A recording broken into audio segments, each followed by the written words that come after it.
흔히 이제 그리스도인들이 함께 모여서 서로 이제 대화를 나누고 교제를 하다 보면 자연스럽게 이제 상대방에 대해서 조금씩 더 알게 되고요.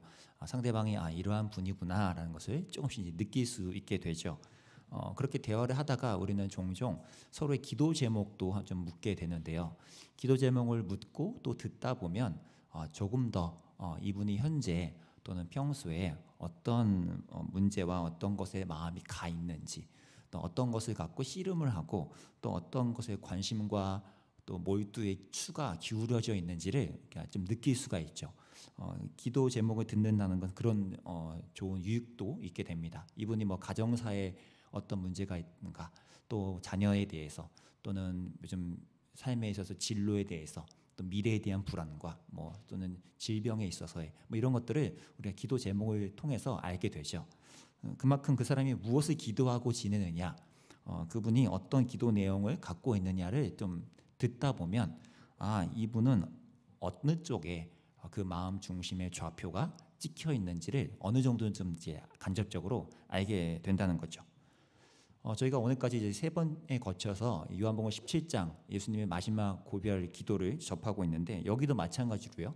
예수님의 그 마음 중심의 좌표가 어느 쪽으로 지금 찍혀 있는지, 그것을 이 기도 내용을 보면서 우리가 엿볼 수 있게 된다는 겁니다.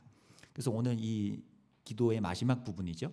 예수님이 어떤 쪽으로 마음이 기울어져 있고 향하고 계신지, 또 그 마음 중심의 좌표와 비교해서 또 저와 여러분의 마음 중심은 어느 쪽을 향하고 있고, 또 예수님이 어떻게 우리에게 이끄실지를 한번 좀 묵상하고 기도해 보고자 합니다. 먼저는 이제 다른 공관 복음, 마태, 마가, 누가 복음의 저자들과 달리 이 사도 요한은 예수님의 기도를 기록하면서 그 나름대로의 신학과 또 표현법들을 많이 강조하고 사용하는 경향이 있습니다. 그렇게 해서 이 예수님의 기도에 그 특별함을 이제 더해 주는데요. 특별히 요한이 그 중에 사용하는 것은 이 요한이 줄곧 고수하고 있는 남다른 시간 개념입니다. 한마디로 요한은요, 우리가 흔히 갖고 있는, 우리 상식적으로 우리가 다 공유하고 있는 그런 시간 개념을 다 초월해서요, 하나님의 복음이 얼마나 힘이 있고 얼마나 영향력이 있고 또 거기서 파생되는 결실과 열매는 얼마나 실제적인지, 그것이 시간에 구애받지 않고 얼마나 끊김없이 이 땅과 우리에게 일어날 수 있는지를 조금 더 입체적으로 생생하게 전하고 싶어서 사도 요한은 이 시간의 개념을 상식적으로 뒤엉켜 파괴시킨 시간까지 다시 한번 복음을 우리에게 전달하고자 하는 것을 보게 됩니다. 마침 지난 주일 설교 말씀에도 언급된 그 김현수 작가님의 그 책에도 이제 그런 구성이 있잖아요.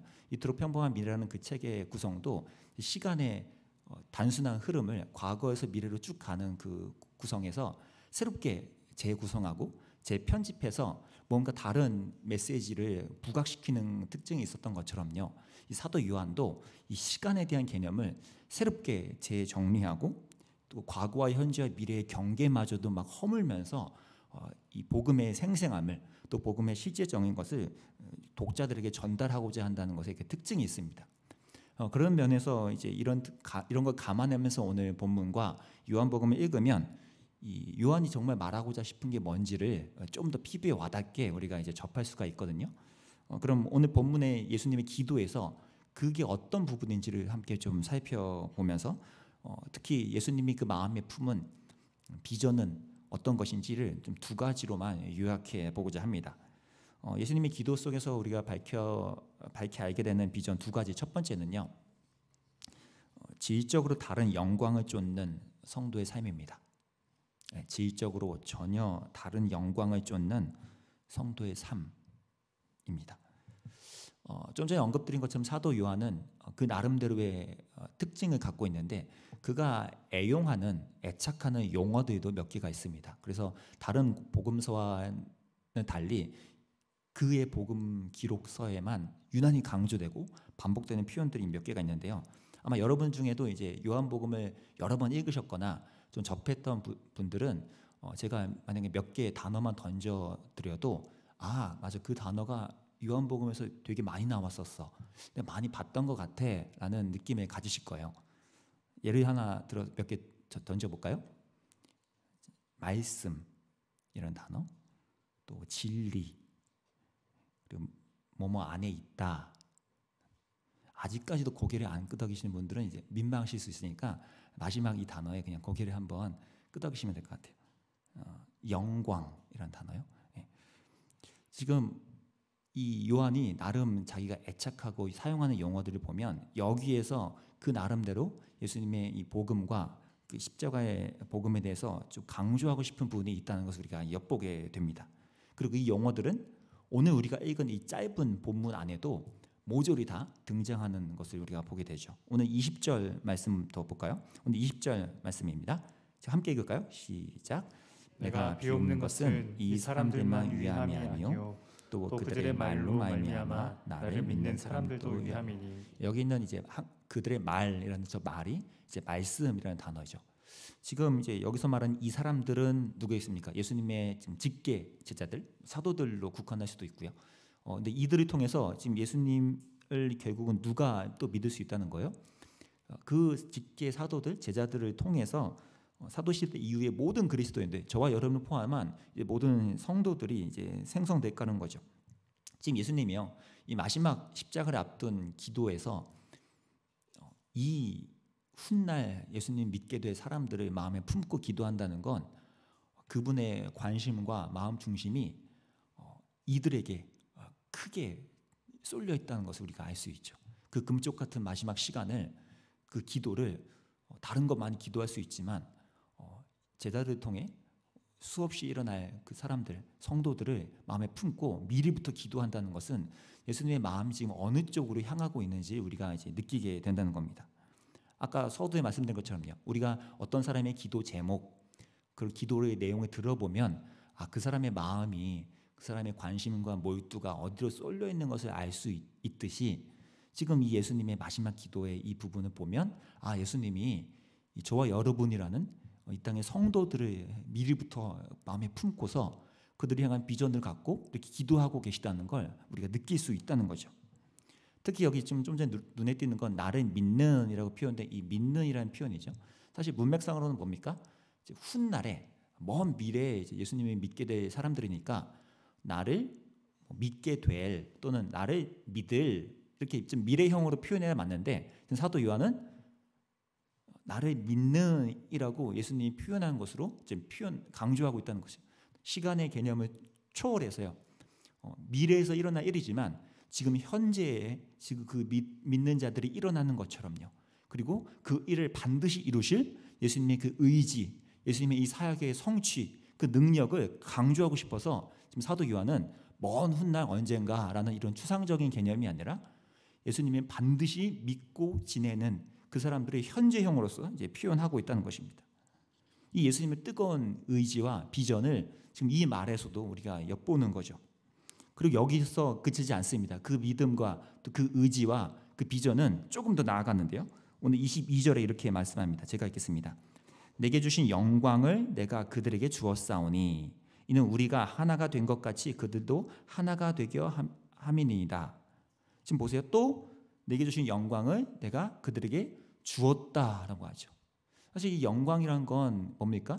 이미 우리가 요한복음 서두 17장 서두에서 우리가 살펴봤죠.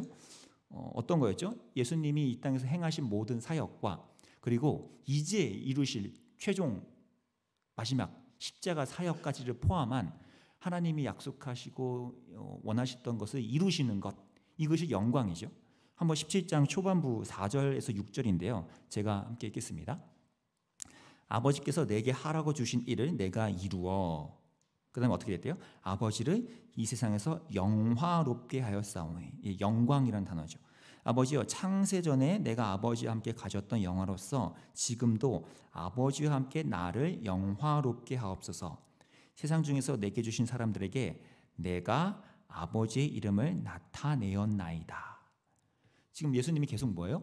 아직 십자가 사역이 남아있지만 이미 이것도 이루어지고 성취가 됐고 다 완성한 것처럼 이미 다 끝난 것처럼 표현하시면서 그것이 곧 영광이고 아버지와 내가 영화롭게 되며 또 이것의 시작은 어디래요? 창세전부터 삼위 하나님께서 그 마음에 품으신 비전, 이 땅의 모든 죄악의 힘들을 꺾고 예수 그리스도를 통해서 다시 한번 복음이라는 능력으로 사람들이 주님께 돌아오는 이 비전을 마음에 품은 것을 지금 실현해내고 그것이 이루어지는 것을 예수님이 말씀하시고 있는 겁니다. 이것을 지금 예수님은 영광, 영화로움이라는 단어로 표현하고 있다는 것이죠. 결국은 뭡니까? 예수님의 사역에서 이 영광이라는 단어의 뜻은 그냥 우리가 문득 떠올리는 막 사람들의 환호와 놀라움과 번뜩임과 이런 휘황찬란함의 영광의 그림이 아니라 예수님이 행하신 모든 가르침과 고치심과 그리고 십자가라는 그 십자가의 사역이 이 영광의 정수라는 것이죠. 이게 참 의미 있는 복음의 진리 아닙니까? 십자가에 조금 더 점점 더 가까워질수록 영광이 어떻게 돼요? 영광이 더 구체화되고 영광이 더 진시되어지고 영광이 점점 더 완성되어진다는 거예요. 영광하면 뭔가 다 만족되고 다 이루어져서 모든 것이 완벽한, 그래서 누구나 박수칠 만한 거겠지만 오히려 십자가라는 사람들이 무시하고 비참해 보이고 너무나 초라해 보이는 그 길에 가까워지면 가까워질수록 그것이 더 영광에 가까워지는 거라고, 거기에서 영광이 만개하며 꽃피는 거라고 예수님은 지금 말씀하고 있는 거죠.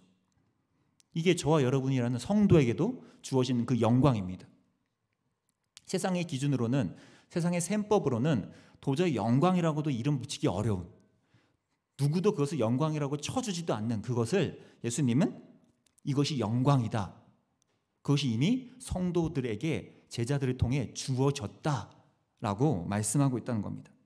그것을 간절히 원하셨기 때문에 예수님은 오늘 24절에서도 이렇게 기도합니다. 24절을 함께 읽어볼까요? 24절입니다. 시작. 아버지여 내게 주신 자도 나 있는 곳에 나와 함께 있어 아버지께서 창세 전부터 나를 사랑하심으로 내게 주신 나의 영광을 그들로 보게 하시기를 원하옵나이다. 뭐요? 그 영광을 그들이 보게 하기를 원한다는 거죠. 여기 원한다는 이 표현은 정말 갈망하고 그것도 계속 갈망한다는 뜻입니다. 예수님이요, 지금 이 기도 때만이 아니고 아주 예전부터, 그리고 지금 2023년 이 시간에도 저와 여러분이라는 성도를 바라보시면서 마음에 품으신 채 이 비전과 갈망으로 우리를 바라보고 있다는 것이 뭡니까? 예수님이 경험하시고 이루어내시고 우리에게 이미 주신 그 십자가의 영광이 우리에게도 보여지기를, 그것이 우리에게도 영광으로 보여지기를 갈망하시는 것, 이게 예수님이 마음에 품으신 비전이라는 것이죠. 우리가 추구하며 쫓는 영광이 예수님이 말씀하셨고 우리에게 주신 그 영광과 동일한 종류의 영광이 되기를 원하는 것, 예수님이 이루시고 우리에게 주셨던 그 영광이 지금 내가 추구하고 있는 그 영광과 동일한 영광이 되는 것, 이것이 예수님 마음에 품고 있는 비전이라는 것이죠. 며칠 전 지난주까지 이제 청소년부 수련회가 잘 끝났습니다. 많은 분들이 기도해 주신 덕분에 많은 것들이 누리고 또 새로운 도전과 또 변화의 불꽃이 일으키면서 잘 돌아왔는데요.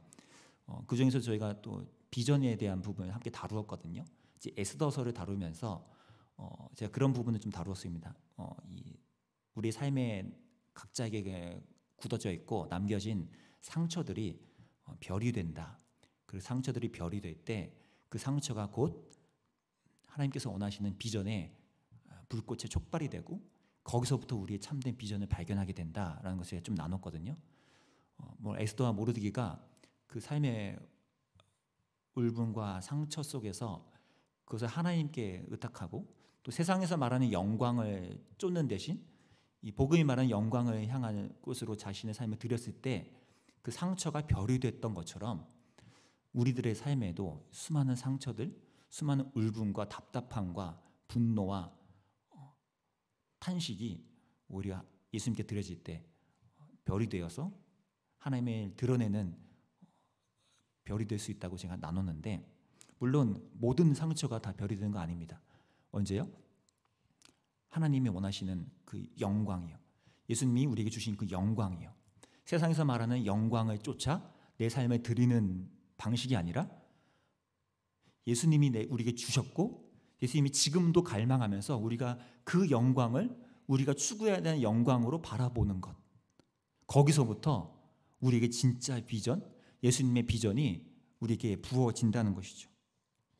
그럴 때 우리에게 참된 비전의 은혜가 임한다는 것입니다.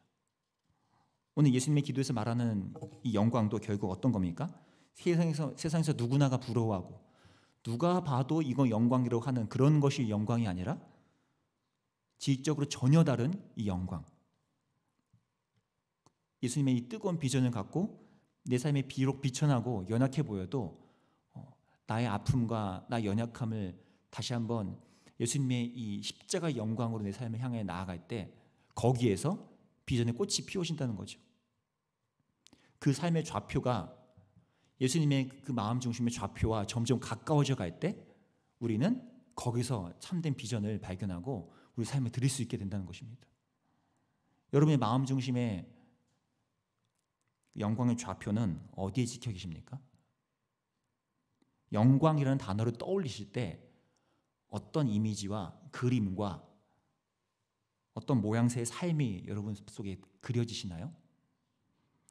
그것이 예수님이 품으신 비전, 십자가의 영광과는 얼마나 유사하며 예수님이 마음에 품으신 그 마음의 좌표와는 또 얼마나 근사치에 있으며 또 우리가 얼마나 그 좌표를 향해 우리 삶의 중심을 그쪽으로 점점 향하도록 나아가고 있습니까?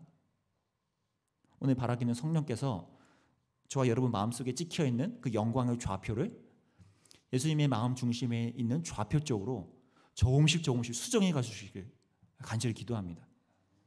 그러할 때 우리 가운데 이 예수님의 비전이 우리의 비전이라 말할 수 있고 그것으로 살아갈 수 있다는 것이죠. 우리 개개인만이 아니죠. 교회 공동체로서도 마찬가지입니다.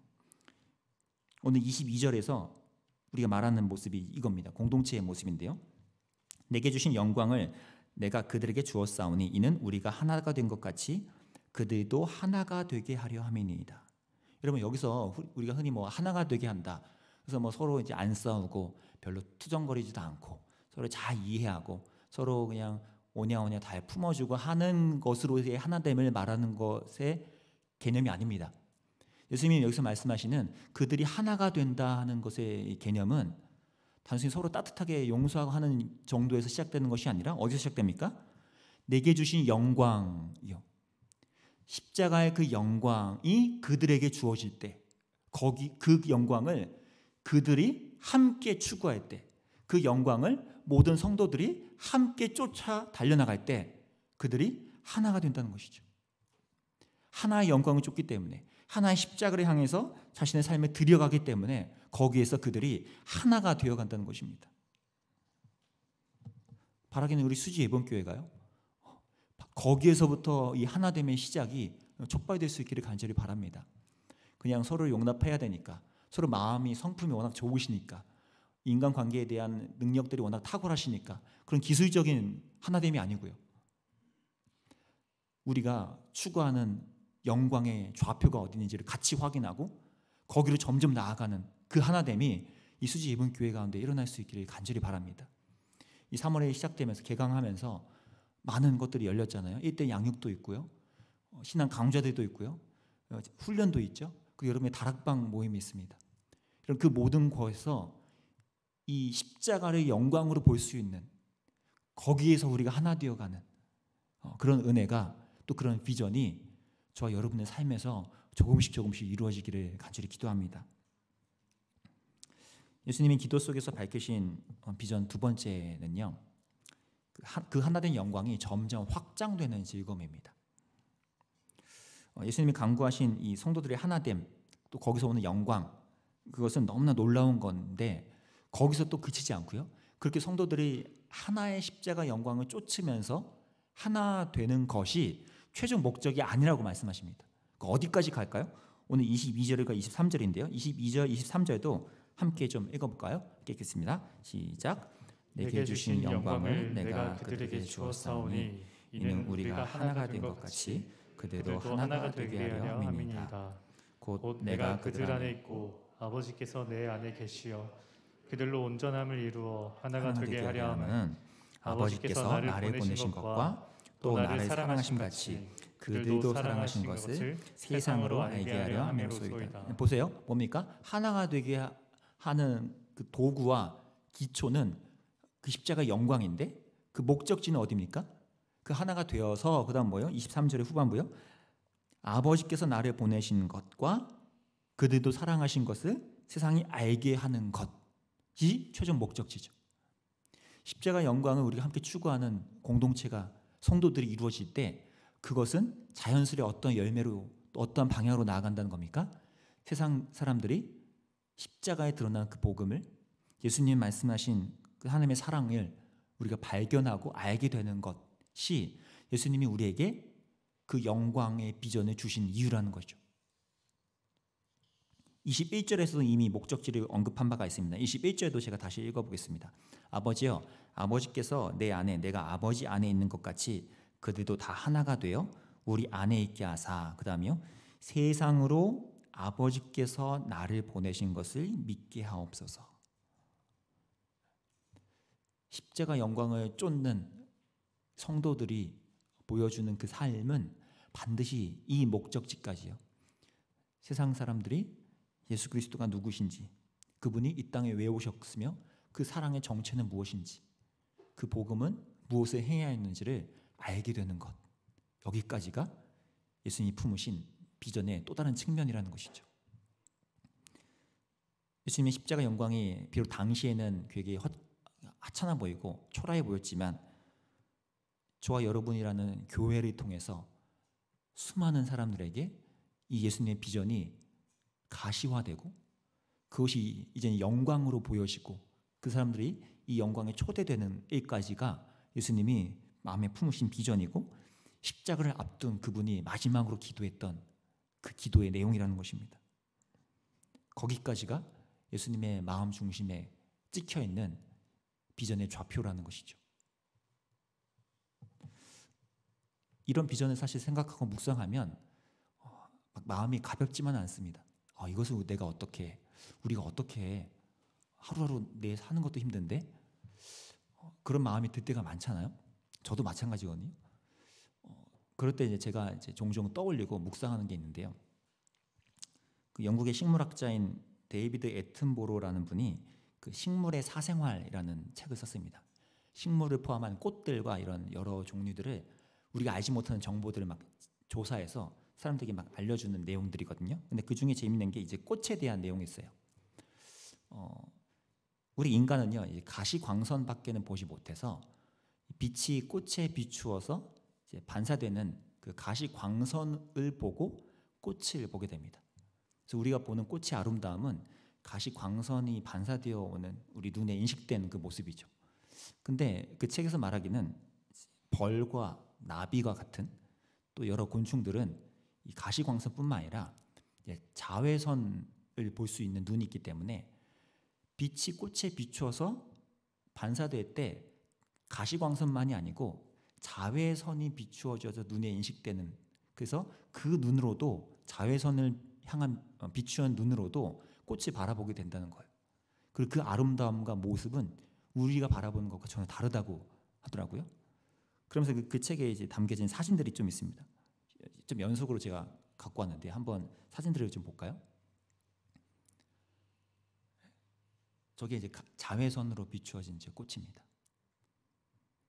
일반 우리 가시광선의 눈으로 본다면 아주 그냥 색깔만 있는 꽃이겠죠. 근데 벌과 나비의 눈에는 저렇게 자외선으로 비추어질 때는 전혀 다른 수준의 아름다움으로 보여진다는 거죠.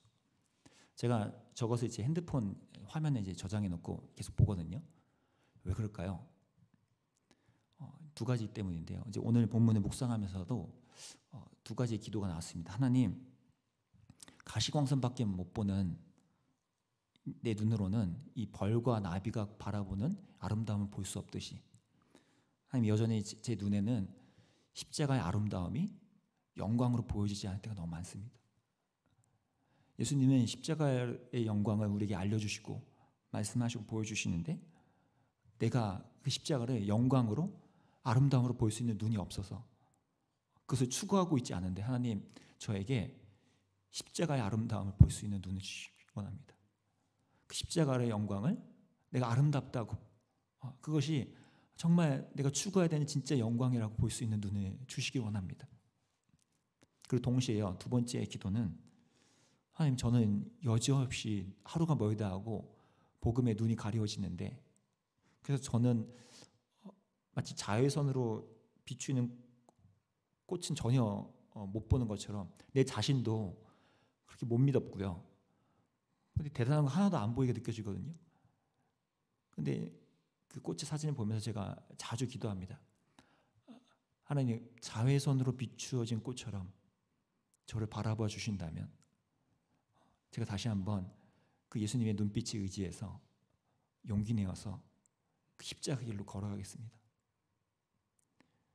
제 눈으로는 내가 믿음직스럽지 않아서 별로 이 십자가의 복음에 합당하지 않은 것처럼 보이지만 복음이라는 자외선의 빛으로 저를 바라봐 주시고 비춰보신다면 제가 그 눈빛에 의지해서 그 예수님의 시야와 그 비전에 따라서 다시 한번 십자가를 향해 나아가겠습니다. 그 다짐을 제가 자주 제 핸드폰 화면을 보면서 마음속으로 되뇌이곤 합니다. 저와 여러분도 우리가 이 십자가 영광을 주변에 확장시키며 나아가는 것이 비전이지만 또는 부담일 수 있거든요. 그럴 때 오늘 이 꽃의 그림을 떠올리시면서 나에게 하나님 십자가 영광을 바라볼 수 있는, 아름다움으로 볼 수 있는 눈을 허락해 주시고 또 주님이 나를 그렇게 아름답게 바라봐 주시기 때문에 다시 한번 용기 내어서 이 길을 포기하지 않고 주의 복음을 향해 나아가겠다고 결심하고 나아가는 저와 여러분이 될 수 있기를 바랍니다. 오늘 말씀 맺겠습니다. 예수님의 마음에 품으신 그 비전과 그 마음 중심의 좌표는 질적으로 전혀 다른 영광의 모습이었고 거기에는 십자가가 있었습니다. 이 사순절 우리가 지내오면서요, 우리 안에 좌표들이, 우리 마음 중심이 이 십자가의 좌표로 점점 가까이 맞추어지고 또 그것이 우리 주변에 점점 확장되는 은혜까지 이르를 수 있도록 지금 우리를 다시 한번 새롭게 만들어 주시고 또 우리의 눈에 가려진 것들을 열어주셔서 십자가를 아름답게 바라볼 수 있게 해달라고 함께 기도하는 오늘 되었으면 좋겠습니다.